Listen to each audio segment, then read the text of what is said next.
ప్రియ సహోదరీ సహోదరులారా, మీ స్నేహితులతో మీ తోటి వారితో దేవుని సన్నిధి విషయం ఇళ్ల తెలియజేయండి. సైన్యములకధిపతివగు యెహోవా, నీ నివాసములు ఎంత రమ్యములు! యెహోవా మందిరావరణములను చూడవలెనని నా ప్రాణము ఎంతో ఆశపడుచున్నది. అది సొమ్మసిల్లుచున్నది. జీవముగల దేవుని దర్శించుటకు నా హృదయమును నా శరీరమును ఆనందముతో కేకలు వేయుచున్నవి. సైన్యములకధిపతివగు యెహోవా, నా రాజా, నా దేవా, నీ బలిపీఠమునొద్దనే పిచ్చుకలకు నివాసము దొరికెను. పిల్లలు పెట్టుటకు వానకోవెలకు గూటి స్థలము దొరికెను. నీ మందిరమునందు నివసించువారు ధన్యులు, వారు నిత్యము నిన్ను స్తుతించుదురు. సెలా.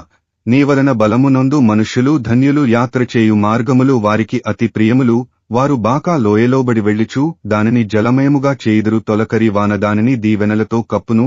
వారు నానాటికి బలాభివృద్ధి నొందుచు ప్రయాణము చేయుదురు. వారిలో ప్రతివాడును సియోనులో దేవుని సన్నిధిని కనబడును. యెహోవా, సైన్యములకధిపతివగు దేవా, నా ప్రార్థన ఆలకింపుము. యాకోబు దేవా, చెవియొగ్గుము.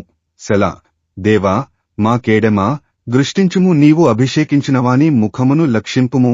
నీ ఆవరణములో ఒక దినము గడుపుట 1000 దినముల కంటే శ్రేష్టము.